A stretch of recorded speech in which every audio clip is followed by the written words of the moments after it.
Hello and welcome to another episode of the Unfazed Review Podcast. I'm Ben. I'm Emmett. And as per usual, we are super full. Never will we learn, you know? Sometimes I like to come in fasted doing stuff like this. It feels good, but it's like you're hanging out. We did 2 videos before this and we got hungry and we're like, you know what? Let's go get some Burger King, sponsored by Burger King. Yes. Super healthy. So yeah, I'm full as shit. Your phone's on low power mode. We're on low power mode. This should be the low power mode pod. The low power mode pod, yes. It's going to be kind of short, a little breathless, probably a little pre-diabetic, but we're going to make our way through burps it. and Oh my gosh, yes. Do we chronicle everything that we ate, or do we leave that up to their imagination? I think we should tell them. I mean, we went pretty, I don't know what we were thinking today, to be honest. We went pretty hard. Pretty so bad. what I will say, I'll preface this by saying, been pretty good on the workouts. I've been following a pretty good workout routine, so I can kind of justify this in my mind a little bit. I don't have that excuse. Worked out really hard yesterday, feeling, like I'm pretty consistent, and I ate very light today. I've been on a popcorn kick. I had some popcorn, I had some granola bars, like pretty light stuff. And then we went to our favorite sushi spot, Bay. Okay. We had that, came back here, did 2 Let's Plays, which I'm very happy about. Happy to be back in the saddle doing I think it's important to mention, yeah, we did. But I think it's important to mention that we were groaning over how full we were from the Bay, and we went a long walk to try and digest. Yes, yeah, to dispel the Bay. And then as soon as we were done, you know how it is with some Japanese food, some sushi especially, it doesn't stick that long. So after 2 videos, we got hungry again. We went to Burger King, home of the fatty, and I had a chocolate shake. We had some of the chicken fries. I had a junior double cheeseburger. No bun though. Hey, come on. Like that matters at that point. Yeah. And a large fry. No fun, no. Hey, And come on. yeah, probably not the best thing for the diabeto, you know. He's like turning into an old Italian dad. Yeah. No bun though. Hey, come on. No bun. Come on, you busted my chops. Yeah, but with the gabagool. The gabagool. Diabeto. What did you have with the diabeto? I had the flamin' crispy chicken. Ah. And then I had it with like the cheesy jalapeno bites. That was good. It's really good. We fucked up. I mean, Yeah, that man. was not good. But Here's my thing. Here's my thing. So here's Donkey Kong. Oh, laughing. Here's Beowulf. So here's my thing, guys. Once in a while, you gotta treat yourself. Just make sure that's not the reality of like every day. Make sure you're not doing it every day. Make sure it's moderation. Because that was my problem in the past. I'm still working off the LBs, but it's very easy to fall into that trap of like junk food, drive-through, sugar, fatty foods, processed foods all the time. And Treat yourself before you beat yourself. exactly. And then you beat your meat. Love it. But yeah, there he goes. But anyway, super full. Yeah. So one thing I want to talk about, I may cut this into a separate video, but Universal Studios Halloween Horror Nights. If I'm going to cut this into a side video, let me just say, hello and welcome. Today we're going to talk about Universal Studios and Halloween Horror Nights, 10 attractions plus some bonus attractions that they should have year-round and other ones that they should add. This is a video I actually wanted to do around Halloween time, but got lazy, did some other stuff, got uninspired, and kind of forgot about it. And then I thought, you know what, let's just do it here, and I'll add some imagery, and we'll talk about it. But basically, may I see the list here? Oh, yeah. So basically, the first one that kind of inspired this whole idea was this walkthrough that they had the very first time I ever went to Universal Studios in Hollywood. And it was a Mummy walkthrough from, based on the 1999 Mummy film, the best Mummy film, in my opinion. And they had this sick walkthrough, and I'm so grateful that I got to go through it. I'm sure I've talked about this on the pod before, but we went in 2002. So the Mummy wasn't even that old yet. It would have been around the time that like the Mummy Returns comes out. And in 2002, they had this badass walkthrough. It was one of the best, to this day, one of the best haunted houses I've ever been through in my life. It was so extensive. It was so cool. They had all these terrifying mummies hanging from the ceiling and things that would jump out at you and these animatronics. And it was so amazing. And I wish they would keep that year-round. I really wish they would keep that year-round. And I tried finding footage of it online. And there's like one like shaky home video of it from like the year 2000. Isn't that crazy? Even like as well attended as that thing was and as well documented as it should have been, there's one shaky video. It's crazy. It's crazy. Yeah. And if I can find more, I'll add it. But it was beautiful. And I remember being, kind of a wuss. I was still a kid at the time. I think I was like 9 when we went. And I remember being really scared to go through. And I remember my dad was like, hey, I'll be with you. It's going to be okay. He's like, and I remember him saying, like, he's like, hey, we came all the way here. He's like, you're gonna regret it if you don't go through it. And he was totally right. I would have totally regretted not going through it, because when we went back a couple years later, it was gone. They had removed that attraction. So I'm really glad, thank you, Dad, for pushing me through it, because I loved it. And I feel like that was like one of the things that like sparked my interest in like scary stuff and like Universal monsters and everything like that. That's awesome. So it was so freaking good. It was such a good haunted house. Sorry, I got to use Emmett's Face ID on his phone. Too close to my face. Oh no. But anyway, so kind of monkey branching off that a little bit, like Donkey Kong. Here are ones that I think they should have: Halloween Horror Nights, haunted attractions that they should have, and ones that they should have year round. So number 1, The Mummy. I think they should bring back how it was, the Brendan Fraser Mummy, incorporate the whole trilogy into it somehow, and have that going year round. I think that would be amazing. I actually the Curse of the Mummy, or is it the Revenge of the Mummy, the roller coaster that they have? I wish they would just turn that into a movie. It's a great title, but the whole back of it, actually, at Halloween Horror Nights, they actually utilized that as a haunted walkthrough. And when we went, I think they had it as like the classic Universal monsters. I didn't even notice, to be honest. But it was in the back of that ride. That's cool. And so I'm looking at that and I'm like, okay, so September, October, they can use that as a haunted attraction. Mm-hmm. Why don't they use that space year round as a mummy? Like bring this mummy back. Kind of lazy. Yeah. So it's I'm just like, you clearly have the space for it. Why not do that? Yeah. So that's something I would love to see. Seems like a kind of like clear thing, because they already had it before. Right. Like, bring it back. What the hell are you doing, guys? Number 2, this is super obvious, guys. Jurassic Park. Yeah. Jurassic Park. They got the animatronics. They've got the ride. I mean, they could even take and recycle like old animatronics and puppets from the Jurassic Park ride before it became the Jurassic World ride, and incorporate those into a terrifying walkthrough. I was thinking like from the Jurassic Park, the first movie. I like Park more than World. That's just me. But I think everyone does. Yeah, of course. Yeah. But they kind of beat it into the ground. Yeah, they should have like a rainy nighttime one with like the Velociraptors. Yes. And the kitchen scene. That's what I was gonna say. I think you should get through, and like halfway through it, it should be the kitchen scene. Yeah. And it should be them coming in and like make it really like terrifying. Like make it where it's like for adults. You know what I mean? Like really scary. And have like the T-Rex trying to get in through the glass, and have the Jeeps flipped over, and have it be all muddy. Yeah, I want to be in the Jeep. I think everyone wants to be in the Jeep. You want to be in the Jeep, yeah. Even the Jurassic Park ride didn't make sense that they made it all in water. Yeah, and it's lame. Yeah, it's a good ride for sure, and the World ride's pretty good too, but kind of missed opportunity. You want the dinosaur to try and bite you, like through the glass. And everything. A cool thing that I remember. Tell me if you guys remember this. Excuse me, my nose is running.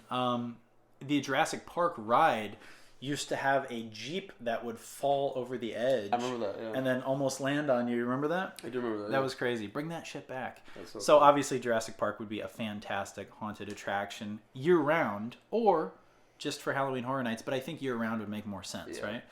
Number 3, Van Helsing. Yeah. So after they got rid of the mummy, they turned that space into, it was like the House of Horrors or something like that, and it was all like classic Universal monsters, and it had like Leatherface and Psycho, Norman Bates, and it had like the Wolfman jumping out at you and all these different people. Is that the one we went through years ago together, or was that something else?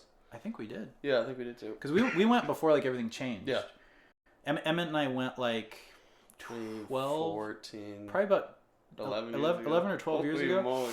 And that was before I think Universal fully changed like how it is now. It was like we kind of went at this weird time where it was still kind of empty. Mm-hmm. Like it was like we went on like a random like Tuesday or something. True, yeah. It wasn't like overcrowded, and it's still like it was before Jurassic Park ride became Jurassic World. They still had that haunted walkthrough that we did. And there was something else that isn't there anymore. It was before Harry Potter World and all that was built. Yeah, yeah. And it was cool. It was like a cool transitionary phase, But anyway, what I was getting at was I don't know if Van Helsing was ever incorporated into that when it was like the House of Horrors. But it would be cool if you kind of like did one like that where it had the original Universal monsters. It had Frankenstein. It had the Mummy. It had vampires. And like partway through, you're like following Van Helsing on like his adventures, and you see him like fighting vampires, and you see him like stabbing. He's zombies. underutilized. Yeah. And it could be like a take on the Hugh Jackman Von Helsing, or maybe a different Von Helsing. But it would just be cool if he appeared like 3 or 4 times, like in the ride, like a real guy or an animatronic, and like you got to incorporate all the classic monsters. That'd be sick. That's really good. This one I would like to hear you elaborate on. The fourth idea I had was a creepy Harry Potter Deathly Hallows walkthrough, year round, just incorporated into the Harry Potter land. And I want you to take that one away. Oh, sure, yeah. That's a really good idea. I do know that, around Halloween, they have, like, the green lights, and then they have Death Eaters come out and stuff like that. Yeah. And then I think in the Florida one, they have, like, a Diagon Alley. And there's some, I forget what it's called, but there's, like, there's supposed to be some creepy, sketchy part of Diagon Alley where all the creepy people are. They could do that. They should do that. It's where Harry gets his drugs. Yeah, exactly, yeah. And the Weasleys. Yeah, so they definitely could do that. There's a lot of creepy shit in Harry Potter. Or they could even do the, like, Chamber of Secrets. That would be sick. Oh, that would be so cool. The giant chess game. Yeah. Oh, yeah, that would be good. Yeah. That'd be sick. There was something terrifying about those. There really was, yeah. Like, it's like you make one false move and they'll, like, destroy you. And that seems like that would translate pretty well into animatronics. The way they move and everything already seems kind of animatronic-y. Yeah. Man, that would be sick. And then you have the giant snake. The basilisk. Yeah, that would be so sick. Yeah.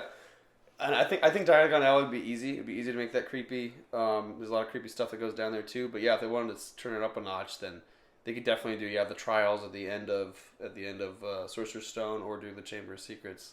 Yeah. That would be tight. Yeah. That would be amazing. Number 5 we got on here. This is just one of my favorite Halloween movies in general from the Michael Myers Halloween films. Halloween H2O. I don't know if I'm in the minority on that one. Obviously, is it really one of your favorite Halloween movies? It's one of my favorites. Yeah, Halloween H2O. I don't know if I've ever seen it. Yeah. That was the one where it was like 20 years later after the original, and it was Jamie Lee Curtis, and she's like older and like a heavy drinker, and like her son goes to this like prep school. Okay. And it was a really good one, and I feel like it's a funny name. Why is it called H2O? I think because it was Halloween H, and it's 20 years later. Yeah, it wasn't. I think like there's gonna be underwater. Yeah. No, there wasn't really much water at all. Actually, I don't think there was any. No, there was no water in there that I think. Yeah, you think it would have been by a beach house or something, or Halloween on a ship. Yeah, right. Yeah. Halloween H2. Now that's a missed opportunity. Yeah. Michael Myers on a cruise ship. That'd be cool. That'd be crazy as shit. That'd be cool. They kind of did that a little bit on one of the Jason movies where he was like on a ship. I think it was Jason Takes Manhattan or something like that. He's like on a boat. The Muppets Take Manhattan with Jason. Yes, with Jason, yeah. But, man, Michael Myers on a ship, that would have been... That'd be cool, yeah. Him on like some big naval ship. That'd be creepy. That would have been crazy, yeah. Sorry, went down again. Okay, I need my face I like the abstract there. Was it Louis Armstrong? There's Charlie Parker. Oh, Charlie Parker. One of the West Coast greats. Yeah. Anyway, so yeah, Halloween would be really cool. Like I said, the first 2 Halloweens are my favorites, but H2O is like in my top 3. I love it. And I think it would be cool. You could have the creepy school. You could have, that little conveyor belt where they'd send food down, the girl stuck in there, and it could be really good. I'll have to watch that one. All right, maybe it was a bad idea. No, it could be cool. I haven't seen the movie. It could be good. I just keep thinking about water. Michael, there's an iconic scene where he's like trying to get them through this gate, and that would be cool if like you're walking through this like narrow area, and like Michael's like almost getting you, behind this gate. That would be amazing. And they did a really good one a couple years ago. We went to Halloween Horror Nights 2021, and they did Halloween 4. Oh, and it was really cool. You walked through like, this maze of a bunch of different Michaels, and you started in this like diner and this like mechanic shop in the beginning. And in the very beginning of Halloween 4, Michael's all like, that's funny. Just keeping it on. Keep the screen on. Michael has his face like all bandaged up, and they did a great job. My only complaint on that is that I wish it would have been longer. But I think Halloween H2O could be, could have some potential, definitely. Classic number 6, Friday the 13th. I don't think I need to really elaborate on that one too much. I think just Jason's scary, and I personally haven't seen him at anything at Halloween Horror Nights yet. So it's true. Yeah. Yeah, it's right. They've done Michael quite a few times, but I've never seen Jason. So different intellectual property, I guess. But any iteration of Jason, bring back the Cabins in the Woods. Let's go to like Friday the 13th Part 3 or something, and just a classic camp slasher, That'd be cool. Where you make it really, maybe enclosed, like where they did the Walking Dead one. Yeah. Have it all enclosed and blast cold air in there, and have the little cabins that you walk through. That could be really cool. Number 7, classic monsters. very similar to the one they used to have in 2004, but have this one be like classic, where like, you know, you're walking through the old streets of London and everything's like, you know, very, very 1930s. You know what I mean? Very... Lots of fog machines. Yeah, lots of fog machines. And not necessarily like 1930s, but I mean like the 1930s films. Right, you know what I mean? Yeah. So it had like that old school vibe, and you could have the Invisible Man, and it would be like this hallway with like puffs of air where it's like the Invisible Man's like messing with you, you know? And then of course you could do like Creature from the Black Lagoon. You could do obviously Frankenstein, Dracula, the Wolfman, the Mummy, Phantom of the Opera, Hunchback of Notre Dame, even Bride of Frankenstein. Pretty self-explanatory.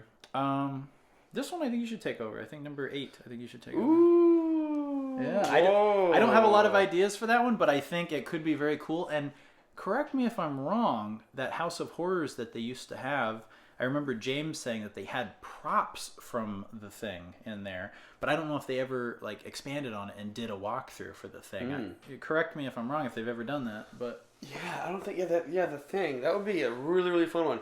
I think the first thing that came to my mind is they could have like an actor kind of going along with you, like trying to get you to safety, and then maybe he goes off, and when he comes back, he's like morphing. Yeah. You know, something like that. Cool. That'd be really cool. Yeah. Dang, that would be neat. And then have like the rabid dogs trying to get at you through a gate or something. Yeah. Well, just think of just the icy tunnels, and like it wouldn't be that hard. Obviously, you make it where it's safe. It's not real ice, but you make it just really cold. And then the flamethrower coming down at you. Oh hell yeah! That'd be sick, dude. I think you could very easily have an actor in there or an animatronic. Yeah. You know, animatronic would be safer. Yeah.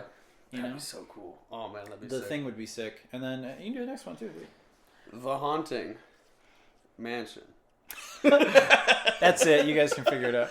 So the one I was thinking of, I don't know if you saw it or not, but back like it was like late 90s. They did a movie called The Haunting, and it was Liam Neeson, Owen Wilson, I think Catherine Zeta-Jones was in there. It was like a pretty stacked cast of people. And it was this movie where they go to this haunted house and stay there, and all this bad shit starts happening. And, you know... Really? I don't think I ever saw it. It was a good... you know, I grew up watching it, so it's like I consider it a classic. I don't know if other people would think it's just cheesy, but, you know, I have positive nostalgic memories of watching it. And, just a bunch of bad stuff happens in this creepy haunted house. And it's like, I think that's something that would be very easy to do, kind of get back to your roots of like haunted... That would be cool, yeah. Haunted attractions. Have this kind of elaborate haunted mansion, you know, where statues come to life and, you know, things break and you see people getting like decapitated and stuff. The classic haunted mansion, yeah. That'd be really cool. Just the classic haunted mansion, just kind of R-rated, you know? I think that would be a lot of fun. Sick. And if you haven't seen that movie, check it out. I mean, some of the effects are kind of cheesy by today's standards, but if you want just kind of a fun, like, classic horror movie to watch, like, if you don't know what to watch, it's great. And it's got, you know, young Owen Wilson and Liam Neeson, and it's just fun, you know? That's a weird two guys doing the same movie. Yeah. Owen's not in there, like, a ton, but he's, like, you know, is when he was, like, establishing himself. He died early on. Oh, wow. Spoiler alert. But, he also dies early on in Anaconda, doesn't he? I don't remember that. He immediately gets taken by Yeah. Well, you got to start somewhere, right? Yeah. Shout out to Owen. Number 10. This is one I'm actually super proud of. This was not AI inspired. This was all from the mind of Ben. Alfred Hitchcock Presents, because Alfred Hitchcock did a bunch of Universal movies, right? He was like a staple in classic Universal. I thought it'd be cool. You walk through, and it's like you walk through, you know, a haunted house where part of it's Psycho, part of it's The Birds, part of it's Vertigo with like the spinning tunnel, part of it's Rear Window, and you could do like maybe North by Northwest, like just some That'd be sick, and just like his biggest movies, and like each one you walk through is like a different, like each room you walk through is like that's a really cool idea, representative of different movies. Yeah. And I don't know why they haven't done that. It seems so obvious. That's really cool. Yeah, and it's like and maybe at the end it could come to the culmination with Psycho. You know what I mean? Yeah. But and it would be cool if it actually came out where you leave and then you're by the Bates Motel, like in the back lot. Right. Yeah, you know, where you walk through it, or even just incorporate that, like build it around it, and then you walk outside, and the very last part you're walking through Psycho or something like that. But I thought Vertigo would be super cool. You could have it where it's all optical illusions, and it's like you're on rooftops and fire escapes, you know, going through, and then have like that spinning tunnel, you know, where it's like you're actually getting vertigo. Awesome, yeah. The Birds would be super easy. You could make it more graphic by today's standards and have like a lady there screaming with like birds pecking her eyes out, like even an animatronic, you know. Yeah, I think that would be very cool. Rear Window would be super easy. You know, you'd have it where it's like dark and curtains getting drawn and the killer coming at you. I mean, you can get creative with it, definitely. So, Alfred Hitchcock Presents. Really good idea. And then I actually got 3 bonuses that I put on here. So these are, it's not just a top 10 list. It's a top 13 list. So number 11, this is one I think we would love for sure. Twilight Zone. Yeah. Classic There's Twilight Zone. There's so much you can do with that because there's so many episodes. Yeah. So I want to hear some of your ideas. Dang. I mean, I don't even. That one.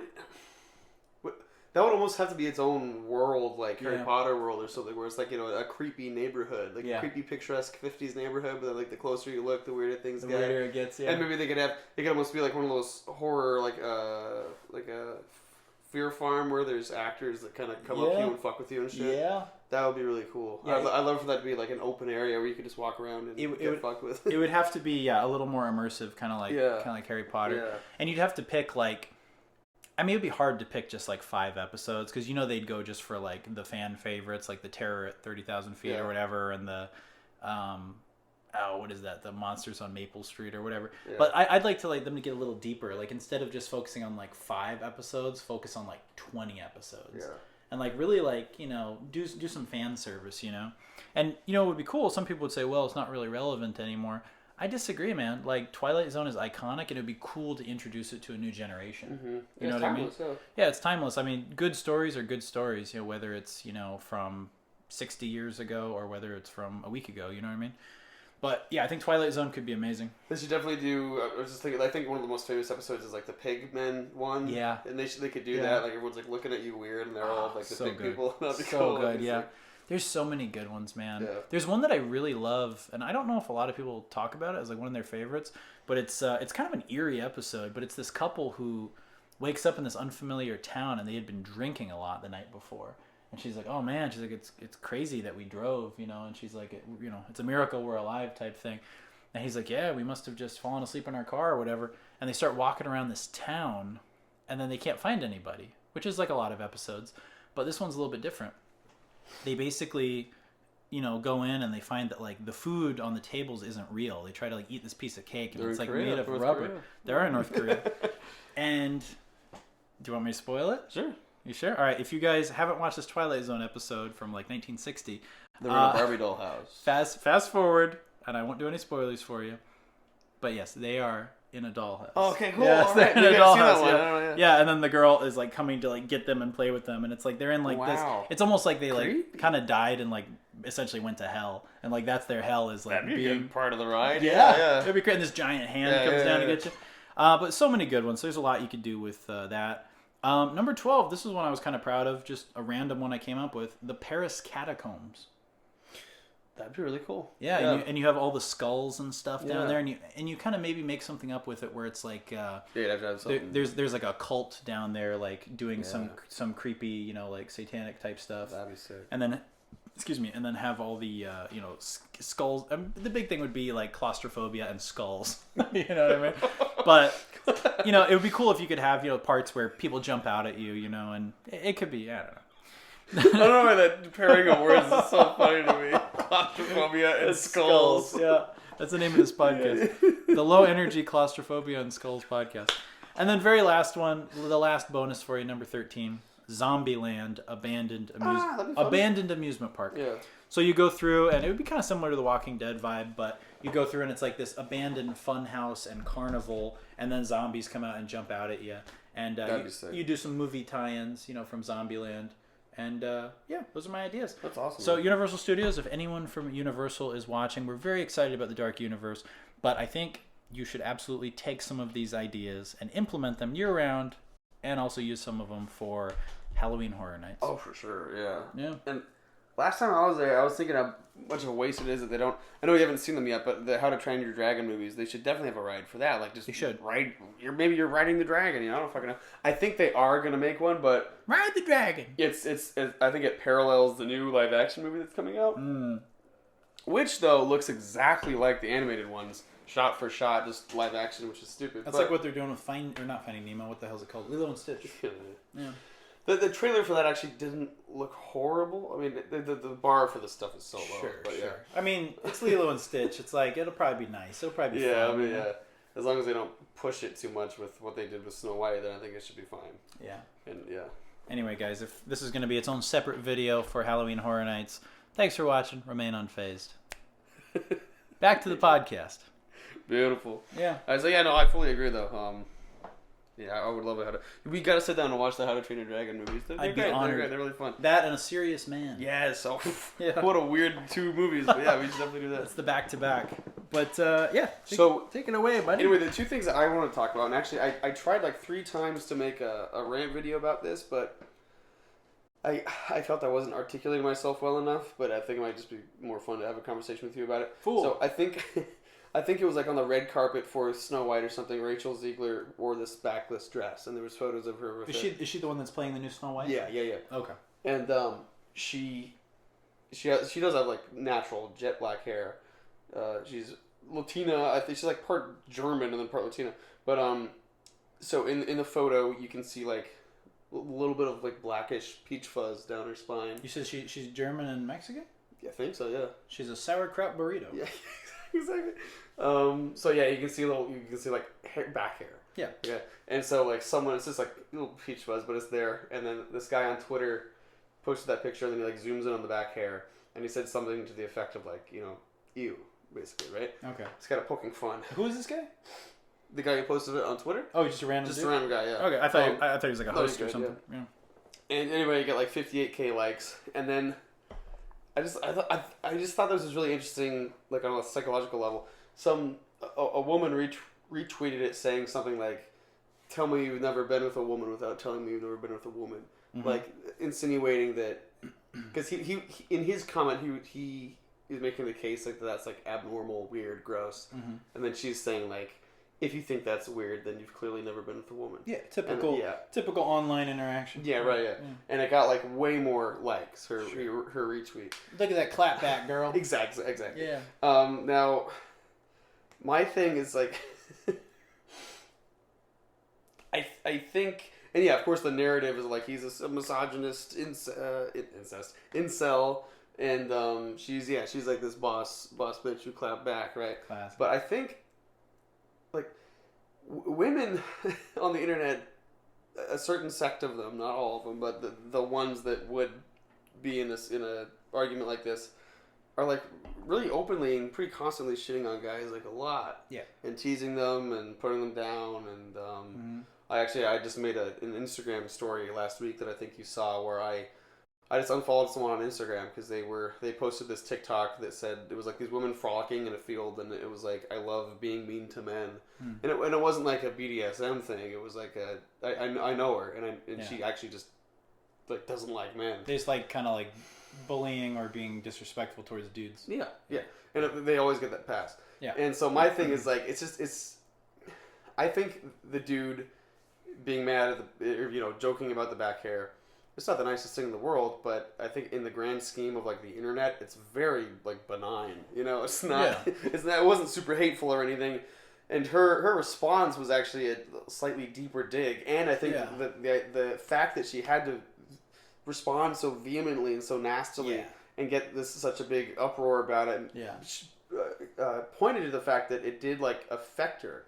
Yeah, and I think there are that type of girl who's like online a lot and is very vain. They are like tremendously insecure. Yeah, they're so insecure, and I think that's why they're always trying to pull each other up and calling each other like a boss bitch and stuff, because the truth is the opposite, that they're like fucking like so pathetically insecure.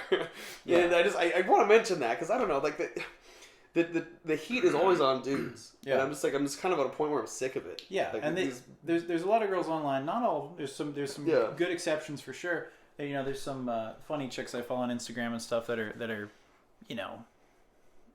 I feel like kind of similar sense of humor to us. They just happen to be very attractive comedic women. But I do notice this trend with a lot of chicks like that online, where they almost seem to like outright hate men, and like they're very vocal. Just like you said, they're very vocal about it, but they get a pass, right?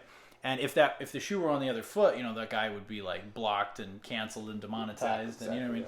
And yeah, it's just weird. And then I do notice a trend too. Tell me if you folks have seen this, or if you're any ladies watching, feel free to weigh in on this. there's quite a few chicks out there who go immediately into that victim mentality, where it's like, not saying that there aren't bad guys out there that do things to women that are, shameful or bad, but there's a lot of these chicks out there who immediately just jump into being the victim when something isn't even directed at them. Yeah. They just like walk around with this like burden of like imaginary oppression on their shoulders, and they're constantly looking for it with like a magnifying glass anywhere, trying to like point it out and say, see, look, bigot, and it's just like it's just so tired, man. It's super tired. Yeah, it's so tiring. And so when I made that Instagram story about that woman's TikTok, and I essentially just said like, this is not healthy or helpful.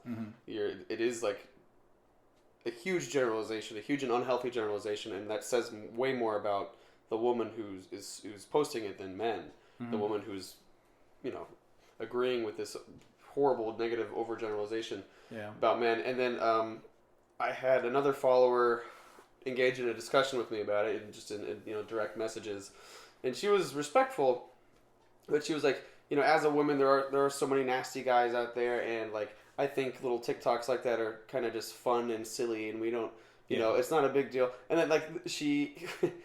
Trying to be nice, I guess, she was like, we're not talking about you, but I was like, you are. Like, the TikTok said, I like being mean to men. Like, I am a man. So, like, you gotta watch out, Yeah. It's like that. That's why, at least when I'm having these discussions, I make sure to say, like, it's not all women. It's a certain group of, like, highly vain, Instagram influencer type of archetype type of woman, And, like, most of all the women I know in my personal life and maintain friendships and relationships with, they are absolutely completely separated from the kind of person I'm talking about now. I second that. But right. We're just talking about the crazy bitches. Yeah, then there are a lot on the internet. Like, I don't know any of them in real life because I probably would fucking stay away from them. I think I have a good sixth sense about that sort of person. Absolutely.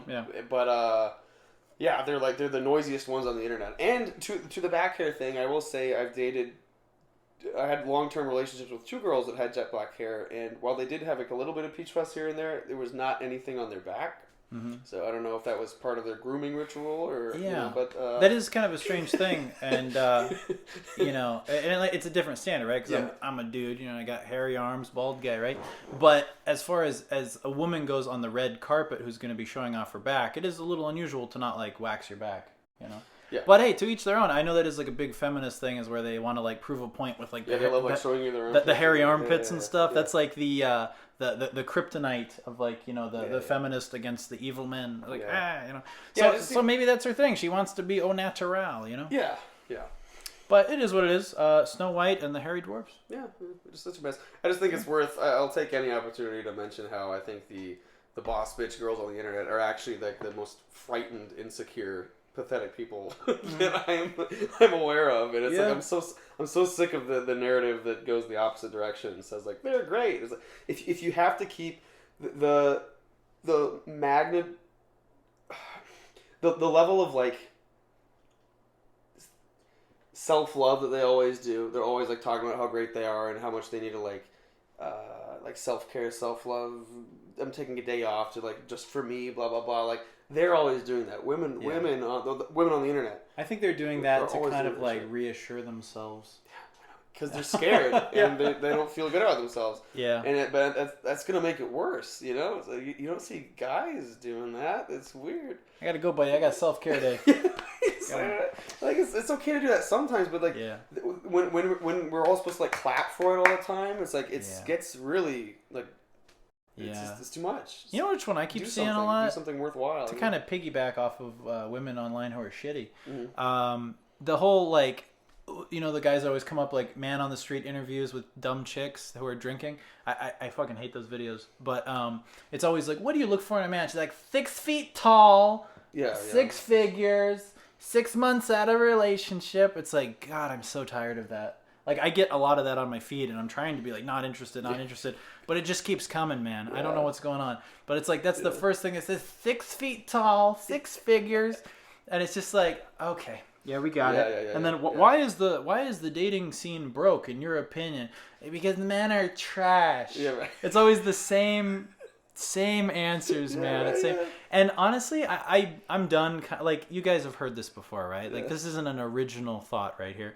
But I see why people are checking out. I see why guys are like, you know what? Now I'm just gonna wait for the sex bots to come online. You know, because man, like, yeah, you can meet great girls, but in my experience, at the age that we're at right now and the point in time that we're at, yes, you still can find a diamond in the rough. Yes, you can still find a mate. Yes, I think there's still good women out there, 100%. I'm not saying that there's not, but they are much harder to come by, and I think social media has made things very distorted, and our perceptions have been distorted, and men and women have somehow weirdly been kind of pushed against each other, and like almost like on the separate teams of like, oh, I don't like them anymore, they're the enemy now, instead of like trying to unify them and bring them together.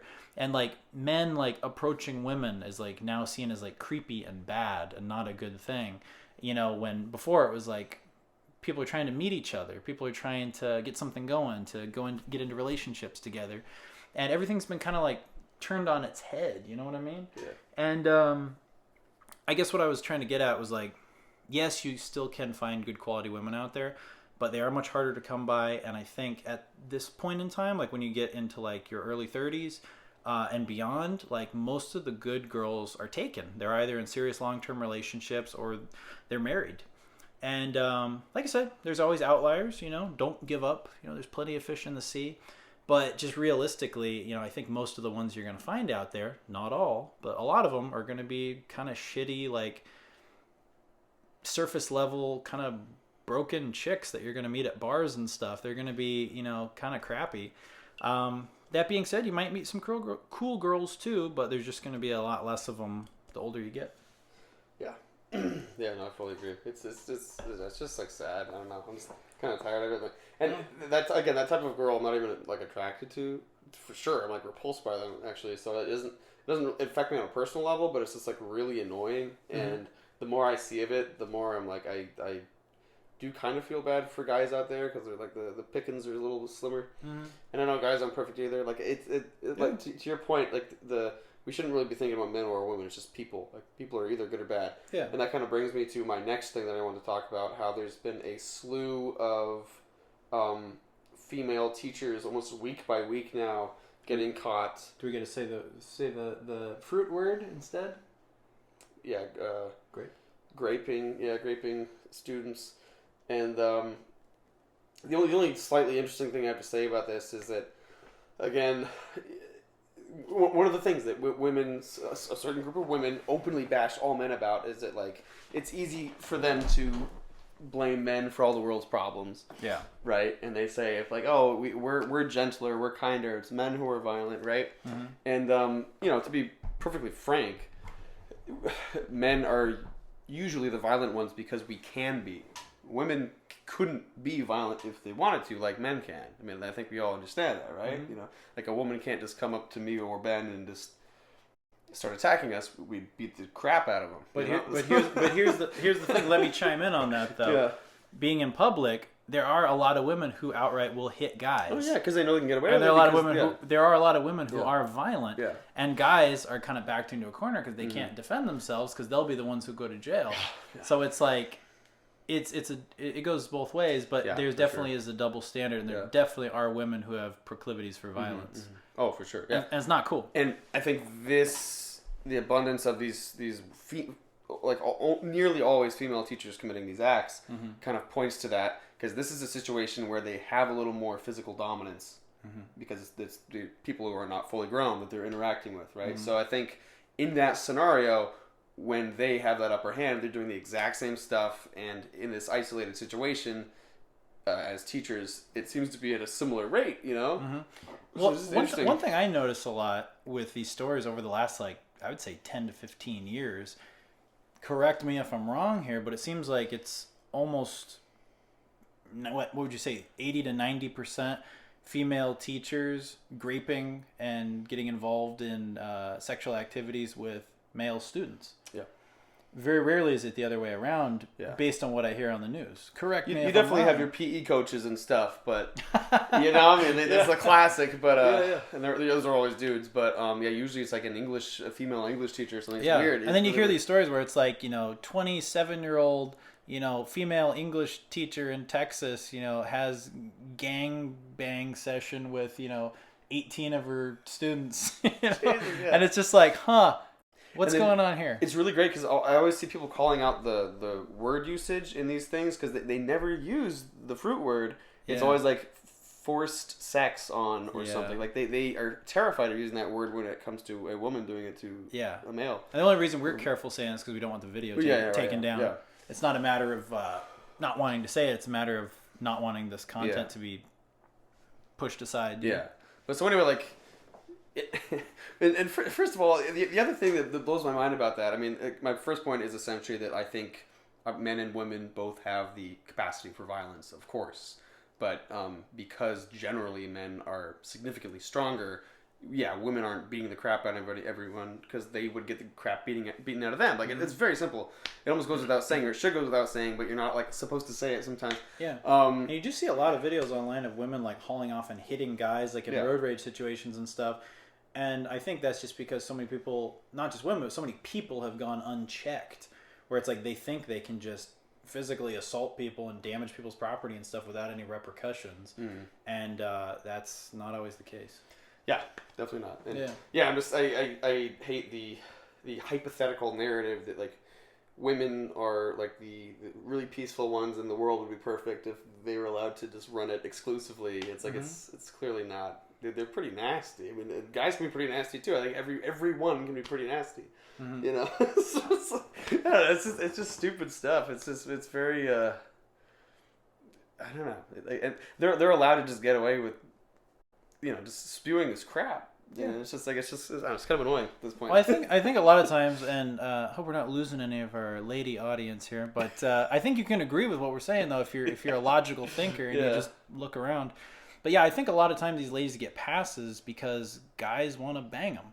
I think a lot of time, these girls get away with, kind of insane behavior and, sometimes, being, physically abusive towards other people or doing just crazy, bratty, horrible things. And a lot of times they get a pass because so many guys want to sleep with them. Yeah, that's really where a lot of it stems from. Like, that's, a lot of hot girls can get away with murder, And, that's part of it too, and actually that goes back to the first point about the Rachel Ziegler thing. I was thinking how they're accusing the original poster with the back hair and making fun of the back hair of being the incel, but I think the more probable thing is actually that like the guys backing up the girl are probably the incels because they're like trying to back her up in hopes of like see I stand with you and the hairy back ladies. It's like it's just such a the narrative in that situation was also the complete opposite of the truth. And it's I don't know. It's just I just felt like saying it because like I'm kind of I've been seeing this stuff on the internet a lot. So that's good. And if anyone's gonna come at us in the comments like you guys are you guys are being misogynist bigots or whatever, it's like no man, you're just mad at us because we're pointing out the truth. I'm just trying to hold everyone to the same standards. Like there are a lot of that's another thing I noticed too. When you point out the obvious or when you call out something and like shine a light on it, that's when people are like, oh he must be an incel or he must be like some kind of woman hater or something. It's like it's always projection. Yeah, it's just like no, I think he's just calling someone out. Yeah, and you don't like that he's calling them out. Yeah, and so you're trying to double down on attacking them. Yeah, because you don't like them pointing out the obvious. Yeah, and I see so much more, way more offensive stuff on like Twitter and the internet in general all the time, and like it's always just kind of sits there and people laugh at it. Zooming in on our back hair was really, really not that bad. It was only because it was focused directly on making fun of a woman that it got blown out of proportion and everyone got mad at him.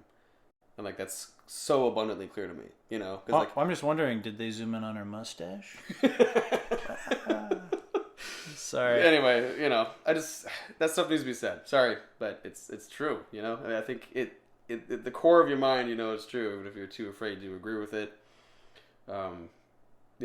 But yeah, ladies, we love you. Yeah, no, we do. We love you. And again, I'm not talking about the people that I choose to engage with in my normal life. You're talking about that part of the population of ladies online that are really, toxic, really loud people on the internet. Yeah, I get it. I get it. Sure.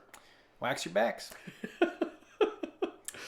Beautiful. Anyway, and that leads us to the next thing I want to talk about. I don't know. I think we talked about this briefly, but I've been watching a lot of body cam stuff lately, like police body cam. Yeah. police fighting it footage. Yeah. And this is something I've thought about making a video about as a separate thing as well, but I can just talk about it with you. I think in a certain way, it's, I don't even think I know for sure, in a certain way, it's really good and healthy to criticize and judge people as long as you're I'm not necessarily vocalizing it like we do, but for your own safety, you need to really highly criticize people just in your mind and deduce whether or not you should invite them into your life. I say this because I think we both had stories that we had heard recently, and the story that I saw was on a body cam footage thing, where this pretty woman walking down the street, just 30 years old. And before I say this, I need to make a disclaimer that I'm absolutely. I feel like you're being too careful, man. I gotta be careful with this because I don't want to. I'm not victim blaming at all. What happened to her is incredibly tragic. It's definitely not her fault, but I couldn't help while watching it. I couldn't help but thinking while watching it that, you know, had she had her guard up a little more, and again, not her fault, but moving forward, and for other folks out there, if you allow yourself to sort of judge and critique and be a little more defensive, then you'll be a lot safer. So basically, this woman, she seemed really nice. She was really pretty. She was, you know, just a sweet person. She decided to start dating a guy who, on the outside, looked exactly like a horrible criminal. Like he was tatted up. Has this he just had this nasty, mean looking face. And he had like a lot of priors too. He had like domestic violence. Classic. Yes. And her mom. But I want to marry him. Well, her mom cautioned her against seeing him. She said essentially the same thing. Like she said, like, this guy looks like no good. And then, you know, the girl, as sweet as she was like, we shouldn't judge a book by its cover. Dude ends up pouring gasoline on her and lighting her on fire. So it's and again, like, I'm in no way saying it's her fault. It was tragedy what happened, and actually she was a total badass because they thought she was gonna die. She was like 80% burned or whatever, you know, over her whole body, super deep burns. I mean, it's a little her fault. I'm not saying it's good. It shouldn't have happened, right. But I mean, you know. super deep burns. So they put her on a controlled coma so she wouldn't die. Ooh. And they poor thing. They made the decision to take her off of it so she could testify. And so she was like in all this pain, but she was able to like testify. So she's still alive? She survived. Wow. Yeah, and totally insane. So like, good for her. Total badass for sure. But maybe judge a book by its cover. Maybe judge people. Yeah. And that's for your sake. And then there it was also like twice in high school. There was in separate incidents, two really cool sweet girls I knew, and they were both like, oh, we don't judge, and they went out with guys who, like, you could just tell in an instant, like, oh, this guy is bad news. Yeah. Like, I would, as a man, I would stay away from them. Mm-hmm. And I tried to kind of gently be like, I don't know about this guy. Mm-hmm. And then, you know, they went in and they did it, and they got into drugs, and their life just, I don't want to say what happened, you know, specifically, because I just know them personally, it feels weird, but their life kind of went down the toilet in both cases. And so it's like, the way I'm wired, and I think the way you're wired too, we can't really help but make these snap judgments. Well, let me just say, sorry, yeah, to just compliment what you're saying, sure. not to fully cut you off, but to add to it is like, how do I say this? It's almost like a self-defense mechanism. Absolutely. Where it's like, over time, you're like, yeah, maybe I'm not going to walk down that dark alley at 2 a.m. by myself. Exactly. When I could go down this, you know, well-lit path over here that's a little safer. It's almost like a self-preservation instinct. It's an extension of that for sure. And it's like something that if you blindly ignore that, you're going to get messed up. Yeah. And just like that chick did with the gasoline incident. Horrific. Jeez. But, yeah, it's almost like something that just naturally gets developed where it's like, maybe this person's given me some red flags. Maybe I should, like, take note of this. Maybe I should, like, look at their history and, like, kind of proceed with caution or avoid this situation or whatever. And then I think a lot of these girls are like, no, I'm so open-minded that they end up like dying because of it. Yeah. It's like, it's almost like a pride thing where they like decide, and not just women, but people in general, if you do that where you're like, no, I'm gonna roll the dice, well, guess what? Sometimes it's a stupid freaking idea. Yeah. But continue. That's crazy. No, yeah, I mean, you're exactly right. And I think to be extra clear, you definitely should judge people, but you don't have to say anything to anyone about it. Like, it's just for you. It's a silent judgment for yourself in order to defend yourself and maintain longevity. Yeah, you're like, that's it. Yeah, you're like, I'm not telling you to talk shit about people. I'm telling you just like make a little note in your head about this person. Remember to either you want them to be your friend based on what you've seen, or you want to stay away from them based on what you've seen, and that's good. And sometimes, maybe it is more of a male thing. I don't know, but I'm sure there's women who have the great instincts as well. But it's like, you kind of can just tell. Like, sometimes you can just tell, unless you're really freaking stupid. Like, you can just tell. You can look at people's actions. You can also look at the way they present themselves. You can look at, sometimes you just get vibes. There's not even necessarily anything someone's done specifically, but I can like think of people in the past that I worked with, or people that I've known, that I've encountered, where you just don't get a good vibe from them. Like, you'll be talking to them and it's like, you can't quite put your finger on it, but you're like, something's not right. You're like, there's something weird. There's something off here. And I think you should listen to that. You should follow that, because that's something that, I don't know if we can even fully define it, that gut feeling, but I think that's something that's like inside of us for generations and generations. That's like a very primitive, or like a very primal, like, survival instinct. For sure. And it's like, it's almost like it goes back to like caveman days of like, okay, do we let this outsider into our tribe? Or are they going to come in and like mess shit up? Yeah. You know what I mean? Where it's like, there's something there, and that voice isn't always right, but I found there's usually something to it. Like, you shouldn't ignore that little small voice, No, never do that. Yeah, because I think ultimately it's just trying to keep you from dying or getting in a bad situation. Yeah. Anyway, that's about it. And just to piggyback off that, I know we've talked about that in podcasts of yesteryear, but there are a lot of chicks out there who like to romantically pursue piece of shit dudes. And I don't know why that is. I don't know why that is. It's like, you think with all the obsession that a lot of these chicks have with true crime shows that they'd learn, but instead of like learning from these shows and like picking up on what to avoid, it's almost like they're pleasuring themselves to it. They're looking at it as like, some kind of fantasy. You know what I mean? And they think, oh, I can fix him, And it's just weird, man. And not to harp on this too much, because I know I talked about it on another podcast, but I've gone to school with and I've met chicks that like totally get involved with these guys that are like legit like criminals, like guys that have like, have multiple restraining orders out on them, from different past girls, and who have done like horrific shit. And they still are like, no, get me pregnant. Like, I want to be with them, and it's just like, it's batshit crazy, dude.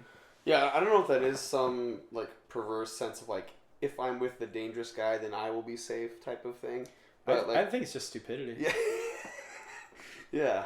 Yeah, I think you're right. That's about it. And like I said, I know there's a lot of great chicks out there, but it's just a trend I've noticed, and it doesn't seem to be getting any better. Yeah. So I don't know, man. I see why there's more single people than ever. Yeah, that's the frustrating thing. Yeah, I have a lot of guys who are like, a lot of friends who are guys, and they're having trouble finding dates right now. They're good guys. They have solid jobs, and then I like look on the internet for 2 seconds, and there's like girls getting burned alive by their boyfriends and like trying to assault their students. And it's like, what the hell? There's like these really good guys, and they can't find a date. Yeah, the guys who are spoiled for choice and have the most options are 13 years old in a public school, doing a gangbang with their English teacher. Or a guy who did a triple homicide and is behind bars in prison, and he has like 8 ladies with their panties waiting for him. But the normal guys who will treat him right, they're gonna be alone for a while. Man. So that's the way of the world, man. That's the way of the world. It's just how it is, man. Oh, man. Yeah. So basically, just be a piece of shit, and you'll be spoiled for choice. Wow. We're going to go to a quick commercial break and see ya. Dare to enter a world of fear with no way out.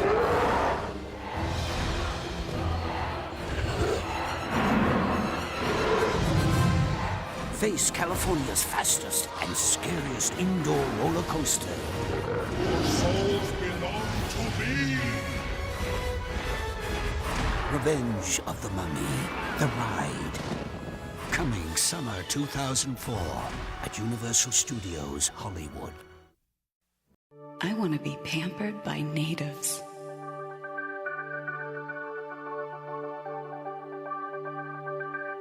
I want to taste something exotic. I want to feel the wind in my hair.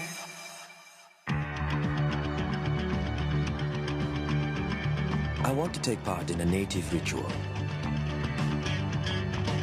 I want my mommy. I want to get closer to my children. I want to ride off with that special someone.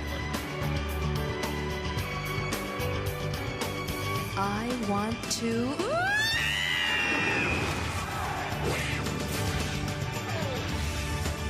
Universal Orlando Resort. A vacation from the ordinary. Hello and welcome back from that brief but necessary information. Did you find anything you like? I hope so. So now that we're done with the based portion of the podcast, we didn't really know what to talk about, and instead of going into the email, we decided to play Wikipedia roulette. If you guys don't know what that is, if you go to Wikipedia, you can hit it and it'll take you to a random page. And so I thought it'd be fun, just hit it and see what comes up, and we'll riff on it. It'll just be a little improv. Yeah, I just learned about this 30 seconds ago. I didn't know it was a thing, but it's a cool idea. Let's go. We got Violeta Granera. Sounds like a drink. A Nicaraguan psychologist, activist, and former candidate for vice president. Granera worked for that doesn't sound like a drink. The World Bank, then in government, before joining the civic organization Movement for Nicaragua, where she worked for 7 years advocating for transparency and election reform. She resigned to run for vice president in 2016 with the Independent Liberal Party, but the party was barred from the ballot by court decision in the wake of the 2018 anti-government protests. I'll take a Violeta Granera with lime.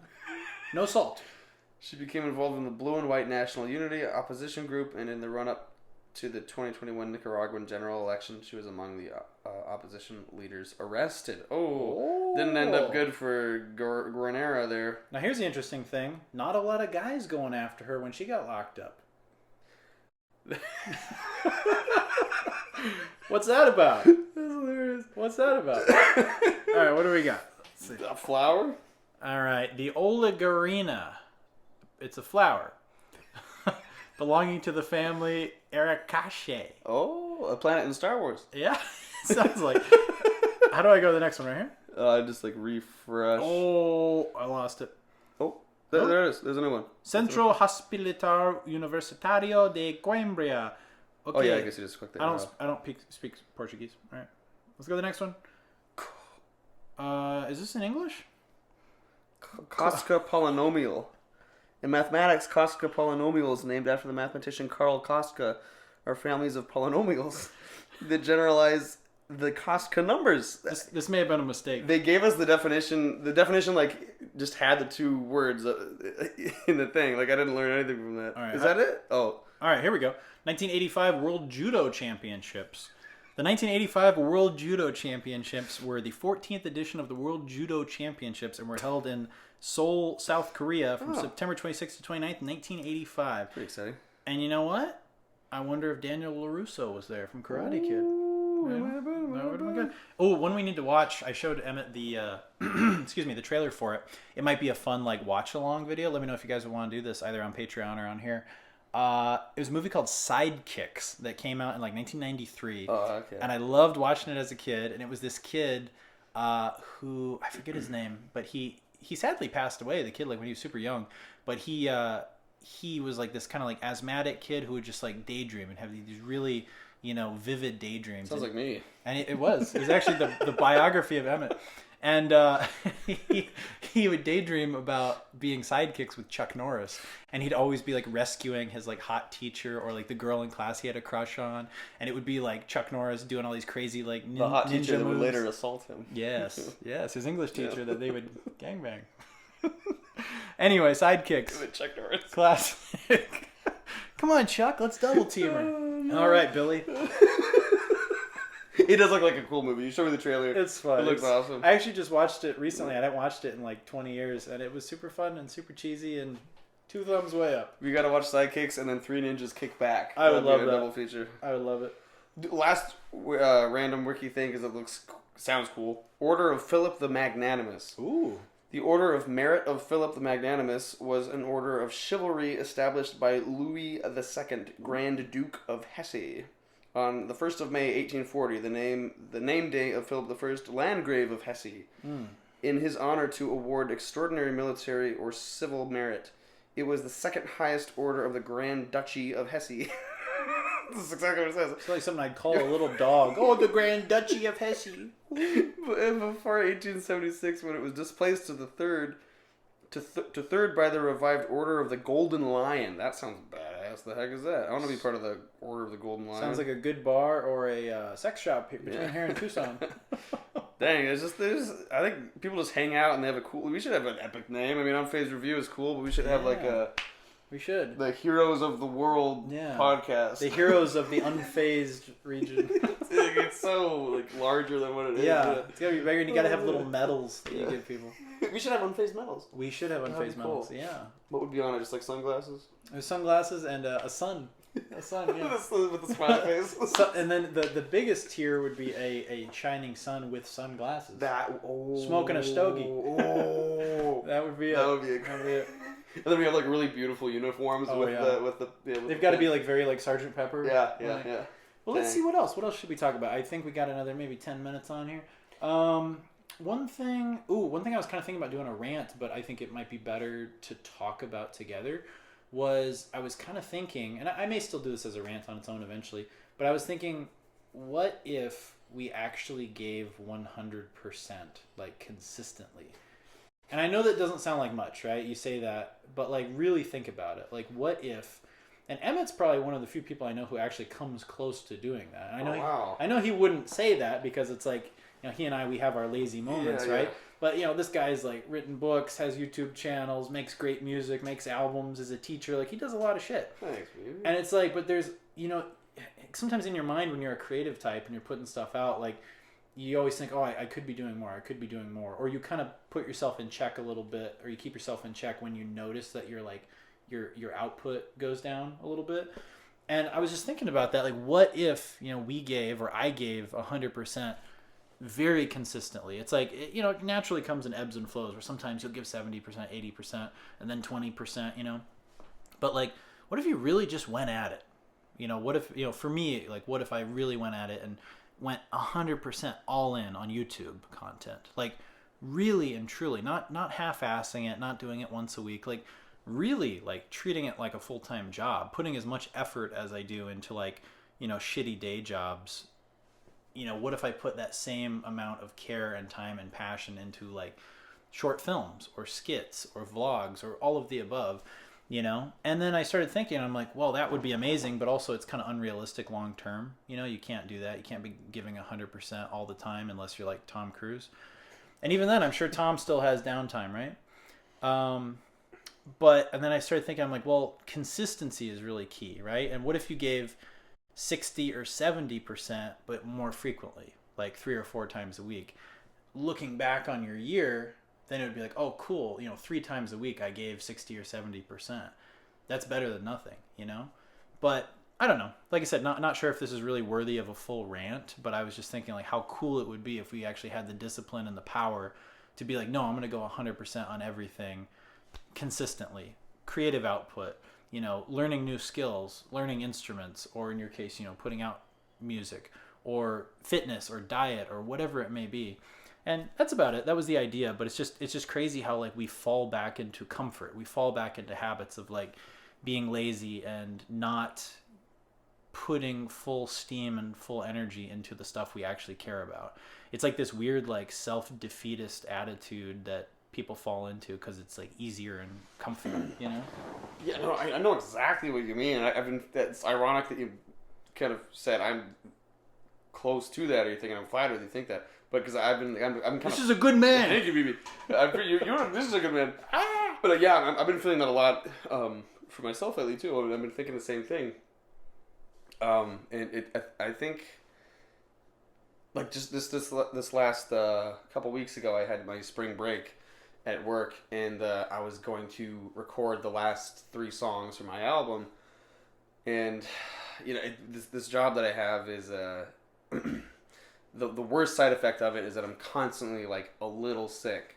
And one awful thing that your body does is that it when it knows it has to like keep going, it's kind of able to be in this weird like purgatory where you're not quite sick, and then the minute you relax, like you're totally fucked. You feel wrecked. Yeah, and that's what happened to me. The Sunday, the first Sunday of my spring break, I got like a super high fever and had to go on antibiotics, and for the entire break I was just like bedridden. But I was so determined to like I felt like if I was gonna cancel the recording session, then like the job had defeated me, you know? Like it felt so defeating because I had been like planning on this for so long. I always try to keep talking. Sure. I always try to plan recording sessions around breaks and stuff because that's the time my voice is going to be at its best. Like I do have to like yell and use my voice a lot throughout the day. If I'm not yelling, I'm like singing with the kids, and I'm talking loudly anyway. When the Saints go, exactly, literally. So it's hard to like come from 7 hours of that right to a recording session of 3 songs. So I try to do them around the breaks, but then 9 times out of 10, I'm sick during the break, and so I was feeling like, oh man, I gotta give it 100%. Like I can't back down. And so like I tried my best. I went on Wednesday night and we tried to bust out some songs, and like we got through them, but looking back, like I know I could do better. So I'm still just gonna like unfortunately scrap it. And that was your George Harrison Dark Horse session? Yeah. You said that exactly. Yeah. George. If you guys don't know, George Harrison did a song and an album called Dark Horse in the '70s, and I don't know what it was because like I don't know what was going on at that time, but I guess there was some rush to get the single out. Like he had some pressure from the record company or something that sounds like bullshit, but I guess there was some pressure for him to get the single out and get it recorded, and they had this certain amount of time to do it. And George was really sick. He was like getting over like some kind of like bronchitis or something. He sounded bad, and he put out the single for Dark Horse with like a really rough, raspy voice, and it almost sounds like someone else singing. It sounds cool. Like it turned out good. But like that's like the version that's like on the album, like on his greatest hits and everything. So and like everyone's like, yeah, it had to be rushed out. And then looking back, I'm like, why? Yeah, right. Like he was George Harrison. He was like very well established. Couldn't he have been like, hey, screw you, like I'll do it later? I don't know what was going on, but it's just weird. But listen to the song Dark Horse. It's a great song, but it's just interesting because you can hear George's voice is like worn out. Yeah, so that's your Dark Horse, man. Dang, thank you. Yeah. Well, and I will say, thanks to again because the spring break was no total loss. On Friday, I was finally feeling a little bit better, and then you filmed my music video for my most recent song. So thank you, baby. Great song, by the way. Yeah, thanks so much. Yeah, but yeah, no, I totally get what you mean. And there's the thing with us, and I'm sure a lot of you guys who are creative is we're always sitting on like droves of unfinished, untapped stuff. Yeah. That is just it's either not quite there yet, or we just don't have the focus or the time or the energy to like actualize it. Yeah. But that stuff like festers with you. Like the more you put it off, the more you feel bad. Well, I definitely notice, like I've said this quite a few times on the podcast before. Like if you take a break, if you guys do anything creative at all, whether you're a content creator, an actor, a filmmaker, a musician, a writer, whatever it may be, for you, a painter, like you feel it when you're not creating. Like when you're not making, it's like something feels wrong. It's like, it blows my mind that there's people out there, and there's people that I love and that I know, like in my life, like friends and family and stuff, who don't have a creative outlet. They don't make videos, they don't play music, they don't draw, they don't, do anything like that. And it just like kind of freaks me out. Like good for them that they can do that, but like I would be losing my mind. I would be going nuts more so than I already am. Like I would be like, dude, I have to go out and record something. Like I have to do something, because it like starts to like eat away at you. Like I can take off a month, I can take off a couple months, but then it's kind of like, and it's kind of like that thing where it's like you look at like old musicians, right? You look at like Billy Joel or Sting or the Stones or whoever, like people who are old. And I was talking to my dad and my uncle about this a while back, and they're like, well, why do those guys still tour at their age? And I'm like, because they wouldn't know what else to do. Like, they love it. Like, it's in their blood. It's what they've done their whole lives. Like, they're passionate about their music. B, like, they've never worked, like, regular jobs or haven't worked regular jobs in, like, 60-plus years. Like, that's what they love to do. number 3, they're making a shit ton of money. Number 4, they're performing for people who love them. Like, why wouldn't you want to continue doing that until like the day you die, you know? And yeah, I don't know, man. So I guess the whole point of this rant, I'm glad I did it here with you, because it's easier to kind of like elaborate on instead of just like talking by myself, you know. But I just think it would be really cool if you kind of take like a limitless pill and just like be like, okay, I'm going to give 100%, like I'm going to do full, you know, like gas pedal all the way down on my content creation and on learning a new skill and on working out, like those 3 things right there, and like really go balls to the wall for like a year. Can you imagine doing that? If you really gave it 100%, like how your life could change, and like just, you know, the things that you could create, and just like the audience that you could cultivate, and just like all the things that you could do. But just speaking from my own personal experience, it's so easy. Well, with a day job, it's so easy to like lose steam and lose energy and lose motivation and focus on like survival basically. And then like number 2, just laziness. Like, and I think a part of that does come from working. Like you get tired, you know. But like it's very easy to fall into that trap of like, I'll do it next week, or I'll put it off. And then that's how you get like lists of stuff that you just like never get around to. And that scares the shit out of me. And it's like, so I guess what I'm trying to say is I need to step it up, and I need to lean into stuff more. And if I can't realistically do 100% all the time, it'd be cool if I could just consistently 3 times a week do 75%. You know what I mean? Yeah, like get as close as you can. Get as close as you can, because that's like the more realistic thing. And should aim for the moon, and you'll land among the stars. Ooh. The moon is made of cheese. But anyway, that's it. So if you guys are not giving even 50%, step it up is what I'm saying. Like, be more consistent, give more effort, and you'd be surprised what amazing shit can happen. Yeah, I fully agree. And I know exactly what you mean. I've been feeling that too. And as much as we talk crap, I do, and I know you do this too. I put it on myself, and I wait on myself. I'm like, oh, I should have done this. Why didn't I do that yesterday? Like, I beat myself up constantly. Yeah, I feel so lazy. Like, why didn't I do this, that? But then, yeah, like exteriorly, people like you and thank you, and other people are always saying like, oh, you're so busy, you're always doing stuff. You're busy, man. I always feel like it's not like enough though. Like, I know it could be better. I know it could be more. So yeah. Well, I was thinking like, man, I should be like, there's someone like, there's a YouTuber I like, Adam the Woo. I haven't watched him in a long time. He kind of sold out and just like did Disney shit all the time. But I still respect him. Like, it's someone that if I met, I'd be happy to meet him. Like, I respect his work ethic, and I do like a lot of his content. Even though I'm not crazy about, you know, all the Disney content he makes. But overall, he has made some cool stuff over the years. And one thing I really liked about him was there was a time where I think he went like 3 years or something like that in a row with a video every day.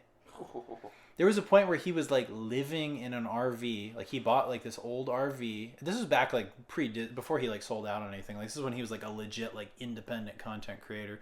Like, not super wealthy, nothing like that. And he just like, he did the daily woo. And it might have been even longer, but I think it was like at least 3 years where he did a vlog every freaking day. Wow. And that like, that's why he is where he is now. Yeah. That's why he's able to like have a place in California and Florida and like be a full-time vlogger, and like, good for him, dude. Like, he really, really, really, really went for it. And that is what inspires me. Like, the people who, you know, sure, he's not making, you know, Spielberg level movies, but like he's bringing joy to the world and making fun little vlogs. And the thing is consistency. That's what it is. Consistency and having that discipline to do it for years. Like, that's wild to me. Like, so tell me the content of this stuff. What did he do? Well, back in those, it was a lot of travel vlogs. Okay. So he'd be traveling around when he was living in his RV, and it would be like, oh, let's go to this historical site. Let's go to this filming location. He did a lot of filming location videos. But some of them would be, you know, just kind of whatever. Like, oh, I'm at this roadside stop, whatever. Let's try this burger place that's connected to it. Like, okay, kind of. It could be fairly mundane. Very mundane. He wasn't doing anything elaborate. So it's like, on one hand, I don't know if you'd even want to see that from me, because I do like to have a little more structure to some of the vlogs sometimes.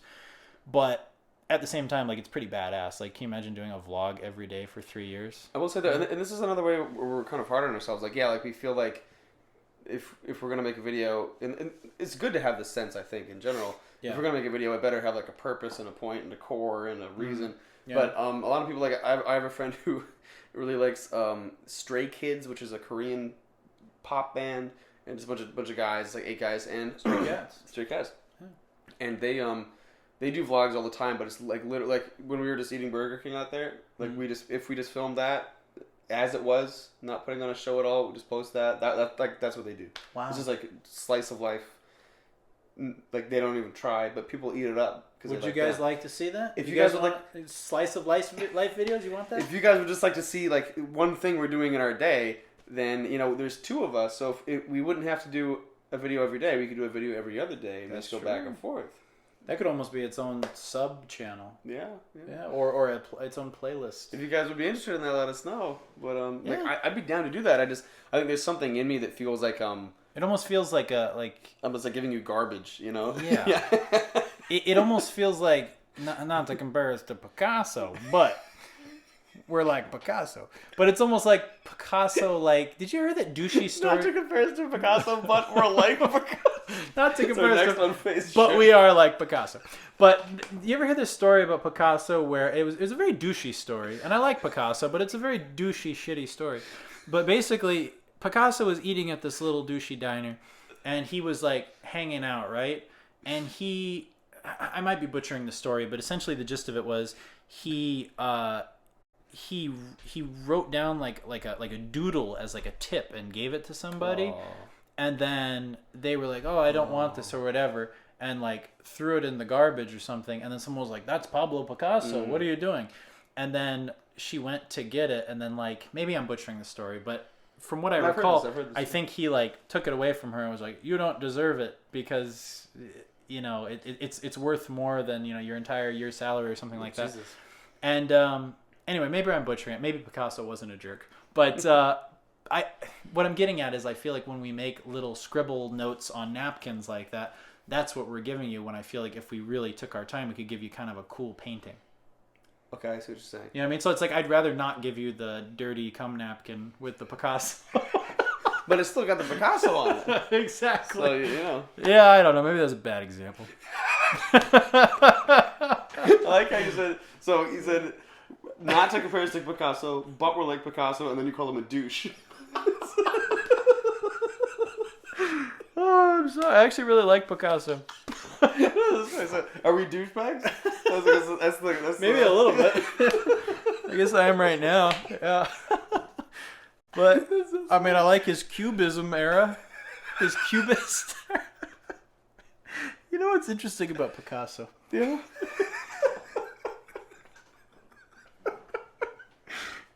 Oh, shit. If you look up his early work, he was quite the like detailed artist. Like he was drawing stuff like that was like very highly detailed and very like classic. And as he got older, it just turned into like squares and shit. Minimal effort for more money. You look at Picasso's early stuff, it's like he was like almost like a Renaissance painter. And then you look at the stuff, from like the 1950s, and it's like a square with like a squiggle on it, But he was making tons of money off of it. God. So I guess as he got older, he became more of a vlogger. This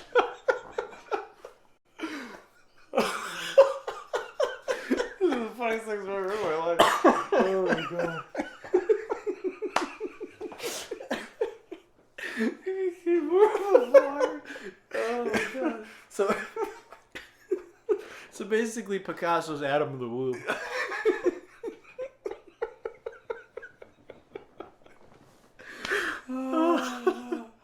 Oh, that's so sad.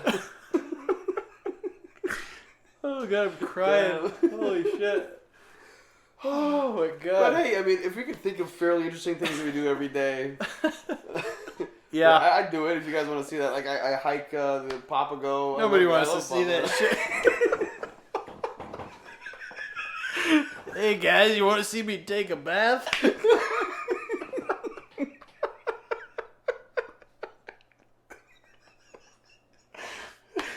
Oh, shit. Oh, man.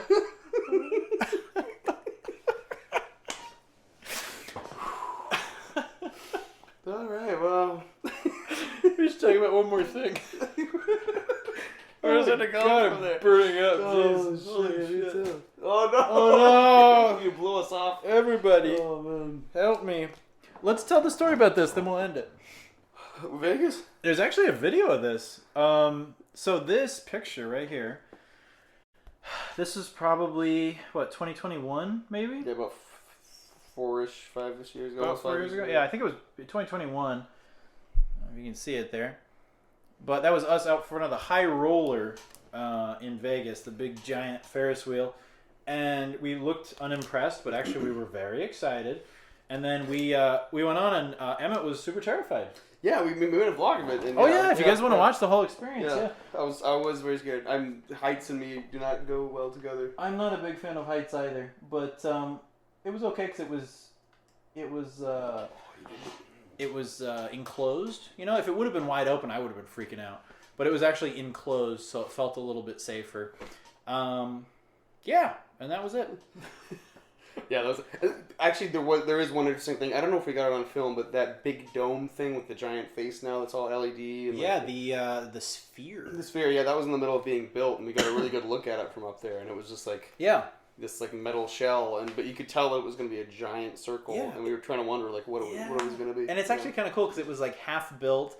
And I remember in the video where like someday there'll be a bunch of famous concerts here, and this will be like an iconic venue. Yeah. And now it is like they always advertise like, oh, the Eagles at the Sphere and Coldplay at the Sphere, and it's like this big thing.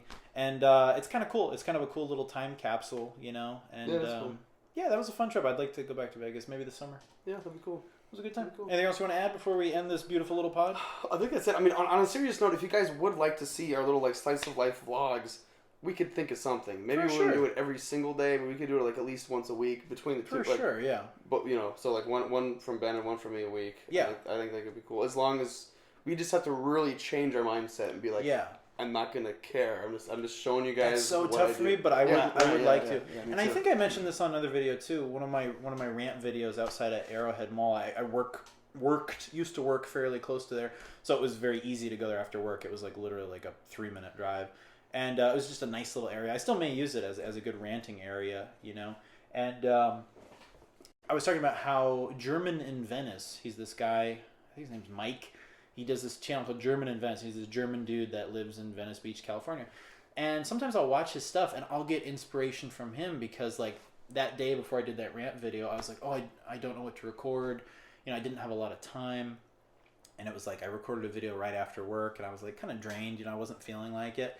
And I watched him like on my lunch break, and it was literally him like, "Hey, I don't know what to do today. I'm gonna go to Rodeo Drive and you know look at everything." And it was like totally dead. There was like nobody there, and it's just him like riding around on a scooter, like recording the stores. And he's like, "Look, nobody's out," and like that's it. And he's just kind of a funny, like jolly, like German guy, so and he's just like very enjoyable. He's like very pleasant, you know. And he'll kind of make like funny little jokes as he drives. He'll like see billboards or like kind of like Kardashian ass girls, and he'll make like funny little comments. That's the video, and I'm like, I got so much joy out of it that day. And I'm like, it's literally just some dude like on a scooter like cracking jokes and showing like a pretty much empty like boulevard. And it was like a 25-minute video. And like that's it. Like that was it. And like I think he like got a hot dog and like showed some homeless people and like that was it. And I was like, wow. I'm like, I need to make a freaking video. Yeah. Like I was like, that's it. Like I'm like, this is what I'm watching. That's so funny, you know. And there you go. I mean, inspiration can come from very funny places. Hot dogs and homeless people. Hot dogs and homeless people. Anyway, guys, I think that's the pod. But I hope you enjoyed it. I blew a gasket laughing. That was fun. That was hot. Dude, I haven't laughed that hard in a while. Yeah. So basically, you know, not comparing us to Picasso, but we're pretty much like Picasso. Who was a douchebag? You know, he was an alright shit. Alright, guys. Well, you know the drill. If you're still here, subscribe to Unfazed Frights and Star Map and No Expectations Video Store. We're over here, we're over there. No Expectations Video Store. I guess we're going to be doing the X-Files, checking that out and going into it. Hopefully we'll be able to make it through and have enough momentum to do the whole series. To be determined, of course, but you know, sometimes that channel kind of has ebbs and flows, but you know, I would like to do the whole series. Either way, I'm going to watch the whole series. X-Files is pretty cool, so check that out. We put a lot of effort into a promo for it that's coming out probably within the next week or so, so definitely... It's really funny. It's really good. Yeah, go check out No Expectations Video Store. Like, we're starting to really, like, put some serious effort into that channel, so check it out. And, yeah, guys, check out Star Map. Emmett did a really cool video recently with his bro Max, which is, like, super insightful and super interesting stuff on A New Hope, which I think... Star Wars fans will really appreciate. And then, of course, Unfazed Frights, we're always dropping little nuggets of ghostly activity on there.